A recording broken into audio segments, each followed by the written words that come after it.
Bonsoir à tous, jour 8, on est jour 8 et on est le jour de l'Immaculée Conception. J'ai fait une petite story tout à l'heure et puis on est aussi le jour de la fête de la lumière. En tout cas à Lyon, c'est une célébration qui se répète depuis des années et puis c'est aussi la pleine lune, donc voilà.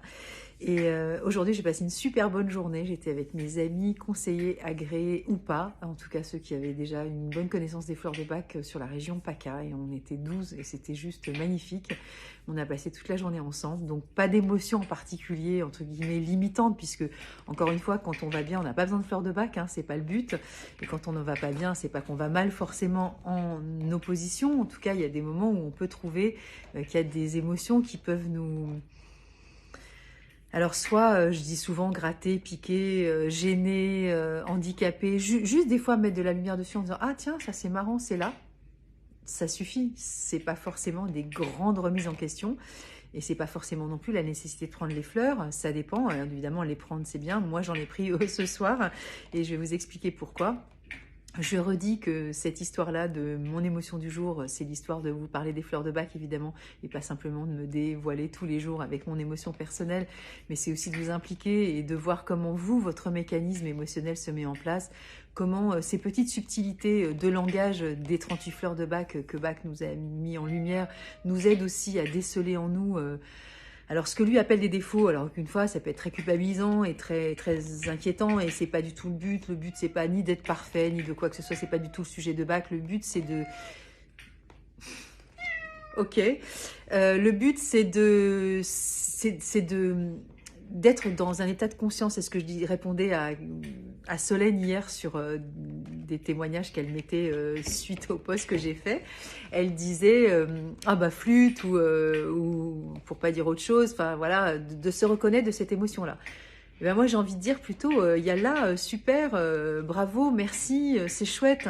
Alors vous direz, bah non, normalement quand on se reconnaît dans un truc qui est pas cool, et depuis le début, franchement, depuis 7 jours, j'arrête pas de vous dire des trucs, bon à part quelques gags comme Crab Apple, Beach, pas très cool, Chicory non plus, et puis mon festival d'émotionnel de cette fleur, pareil, hein, donc franchement, il y a des moments, c'est pas très agréable et très confortable, mais c'est une réalité, je veux dire, on va pas non plus se leurrer.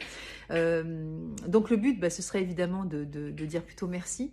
Merci pourquoi? Parce que je répondais à Solène, parce qu'on est vivant, donc on peut agir sur nos émotions, et agir, c'est pas les maîtriser, les contrôler et être parfait, c'est vraiment pas le sujet c'est d'évoluer avec, et de se dire, bah, quand j'arrive à poser des mots sur ce que je ressens, ce qui me freine, ce qui me handicape, ce qui me gêne, ce qui me contraint, ce qui finalement me limite et qui me fait pas forcément évoluer, avancer. Alors vous allez me dire, ouais, une petite émotion par là, c'est pas très grave, ok, mais quand cette pas très grave est redondant, revient tout le temps, quand cette émotion pas très grave, elle se répète au fur et à mesure des semaines, des mois, des années, qu'on se dit, mais t'en es encore là, c'est pas, du coup il y a une fleur de Bach pour ça, mais c'est pas le sujet du jour. Mais voilà, vous voyez, c'est ça les fleurs de Bach, c'est rien d'autre en fait, hein. Et encore une fois, Bach voulait que ça reste simple, donc on va rester dans cette simplicité, et on va pas forcément chercher la raison de la source de la raison pour laquelle, de la raison du raison de laquelle, pour laquelle, de la raison, que j'agis comme ça. Et ça, c'est vachement déculpabilisant, parce que des fois, on a envie de se faire des nœuds au cerveau en disant « Oui, mais tu comprends, c'est normal, ma mère, mon père, ma soeur, mon frère, la météo, la vie, donc c'est la raison pour laquelle... » Oui, peut-être, soit, mais pas que. Des fois, les fleurs, elles font leur job, basta. Et elles nous court-circuitent le cerveau en disant « Ok, tu sais quoi, on s'en tape en fait. » Voilà, tu prends ta fleur et museau, et tu verras bien ce qui se passe. Et c'est ça qui est, je trouve, extrêmement bluffant dans les fleurs de Bach. Donc, j'en reviens à mon concours. Je fais ça pourquoi? Pour faire connaître mon travail. Donc, pour faire connaître mon travail, si vous taguez 2 personnes, bah forcément, il y a des personnes qui vont venir, partir, regarder, être intéressées, pas être intéressées, s'abonner, pas s'abonner. C'est pas grave s'il n'y a pas d'attente réelle par rapport à ça. En tout cas, ça fait connaître. Et puis, vous donnez l'opportunité si vous en avez envie. Mais évidemment, si vous le faites, c'est que vous en avez envie. C'est de gagner tirage au sort le 29 décembre. Je répète à chaque vidéo, puisqu'il y en a qui vont débarquer là et qui vont dire « Ah, je suis pas au courant, mais ça, comment ça ?» Alors, bon, il y a le petit texte, mais il y en a qui lisent pas, donc voilà, blablabla. Et après, tirage le 29 décembre, et vous allez avoir la possibilité de faire un entretien fleur de Bach avec moi. Et voilà, donc ça peut être une expérience. Si vous n'avez jamais fait, ben, c'est bien, parce que d'être autonome avec les fleurs, avec des bouquins, des conférences, des stages, des ateliers... c'est chouette, des vidéos, ce que vous voulez, mais puis après de vivre une expérience d'un entretien, c'est encore autre chose. Et donc aussi de participer en mettant aussi vous-même vos propres émotions. Alors peut-être pas tous les jours si vous n'en avez pas dans la possibilité, la capacité, l'envie, le désir. Encore une fois, n'impliquez pas vos proches ni vous-même, ne vous mettez pas en danger, c'est pas le sujet. Et tout comme moi, je ne me mets pas en danger émotionnel, je ne vous délivre pas tout de ma vie, ça n'est pas le sujet. Et franchement, ça n'a aucun intérêt. Je pense que vous n'en avez rien à fiche de ce que je vis. Mais quand je parle de mon émotionnel du jour, puisque c'est la thématique de concours, c'est vraiment pour vous parler des fleurs en particulier. Et vous dire, ah tiens... incroyable, c'est marrant, on en a parlé il y a 3 jours, mais elle n'en parle pas sous la même forme. Parce qu'elle ne se présente pas sous la même forme. Et une fleur, c'est pas... alors, ça a un cadre, soit, mais il y a c'est comme une variété de couleurs. Vous voyez, il y a des pantones, hein, sur le rouge, le bleu, le violet. Il n'y a pas un violet, il n'y en a pas 2, il n'y en a pas 3, il n'y en a pas 30. Il y en a des milliards. Eh bien, c'est un peu la même chose pour chacune des fleurs, puisque chaque individu qui va expérimenter une fleur dans une situation, dans un contexte ou dans son contexte personnel, émotionnel, mais dans le contexte aussi de la vie qui se présente à elle, ça va lui permettre aussi de découvrir une note, une teinte. Je dis une note si on fait de la musique ou une teinte si on aime la peinture, et on peut faire les deux, parce que je pense que les couleurs ont des vibrations et donc des notes. Et bien là, on va pouvoir affiner notre perception sur une fleur. J'en viens à mon émotion du jour, on est à 6 minutes 25, donc tu vas la sortir ta fleur, oui ou non? Il y en a qui vont certainement avancer, mais c'est pas grave. Si je vous saoule, vous pouvez partir. Aujourd'hui, je parle avec une amie très chère à mon cœur, Virginie Lucet, qui s'occupe de mesfleursdebac.com et qui vend plein de trucs sur les fleurs de bac, et donc qui était aujourd'hui dans mon domicile pour pouvoir faire ce festoiement autour de la fête de la lumière, tous autour des fleurs, donc tout notre petit groupe. Et je lui raconte quelque chose et je lui dis, bon bah voilà, je suis hyper... Et elle me dit, mais est-ce que tu as pensé à prendre verveine? Et j'en ai pris, vous avez rappelé, il y a 6 jours déjà, je crois. Je crois que c'était le 2e jour, donc on est le 8, ouais, donc c'est ça. C'était il y a 7 jours. Et c'est vrai que j'avais un peu lâché. Et donc du coup, je me suis dit, elle a raison. En fait, je vous dis ça pourquoi? Parce que avoir un regard extérieur lorsqu'on parle avec quelqu'un, et c'est bien sûr l'objet du concours, puisque le but c'est d'avoir un entretien personnel pendant 1 heure, 1 heure et quart, avec une conseillère agréée fleur de bac. Soit dit en passant, je suis aussi formatrice pour le centre bac, donc vous voyez, vous pouvez aussi apprendre les fleurs à mes côtés, ou pas, parce qu'on est plein aussi en France à faire des formations. Je vous parle donc de la fleur verveine, qui parle de cette notion, et je l'avais déjà dit il y a 6 ou 7 jours là, sur ce côté justicier à fond. Mais verveine, c'est pas que ça, c'est aussi le côté d'être hyper enthousiaste sur une situation, un événement, une idée, une pensée, un projet, une personne, que sais-je et j'en passe. Et donc je lui expliquais à mon amie que j'étais vraiment dans cette espèce d'excitation, de joie extrême, mais alors pas qui me fait défaut, parce que dans la joie, vous allez me dire, d'accord, à ce moment-là, on peut rien vivre. Mais si, mais c'est toujours pareil, c'est une question d'équilibre, et d'être, comme hier, je vous disais, d'être super gentil et de proposer des choses au service des autres, c'est pas forcément qu'une qualité selon Bach. De la même façon, être dans une forme...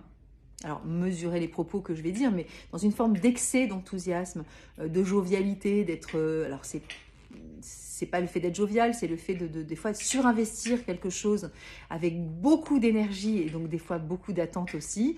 Ça monopolise aussi cette forme d'énergie et donc ça va tirer un peu sur la corde de ok, t'es joyeuse, mais modère-toi. Et ça veut pas dire cache ta joie. C'est pas ce que nous propose Verveine. Elle nous propose vraiment de calmer le jeu, de nous détendre. Alors, ce sont mes mots à moi, évidemment. La personne qui va prendre Verveine va me dire « Ah, d'accord, super, je calme le jeu. Ne reprenez pas tout ce que je dis à votre compte. » Parce qu'encore une fois, la fleur sera expérimentée avec votre propre vocabulaire déjà, votre propre expérience, comment vous êtes. Moi, j'ai un tempérament qui utilise un certain nombre de mots. Vous allez utiliser d'autres mots. Mais vous voyez, dans ce... calmer le jeu, c'est pas ce soufflet qui redescend et qui fait « Oh j'en ai plus rien à fiche », puisque verveine, et comme toutes les fleurs, aucune fleur ne nous change fondamentalement. Elle nous rééquilibre, elles harmonisent nos émotions. Donc à partir de ce moment-là, on passe pas d'une extrême enthousiasme, jovialité, joie à participer à quelque chose, à s'investir, à être à fond dans ce projet pour cette personne, pour cette idée, etc. à j'en ai plus rien à fiche.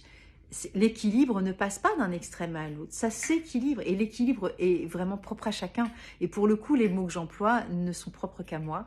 Et pour chacun, ou même moi-même, pour certaines autres situations, verveine n'aura pas la même teinte, la même couleur. Donc voilà, essayez juste de prendre note de ce que vous vivez en interne, comment ça se passe. Alors du coup, j'ai pris...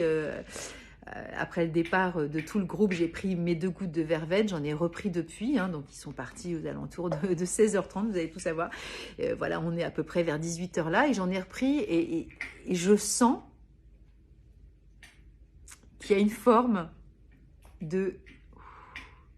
Ok, t'es joisse, tout va bien, mais calme, mollo. Et ça veut dire que j'économise aussi une forme d'énergie aussi pour d'autres choses de ma vie et pas que sur ce plan-là.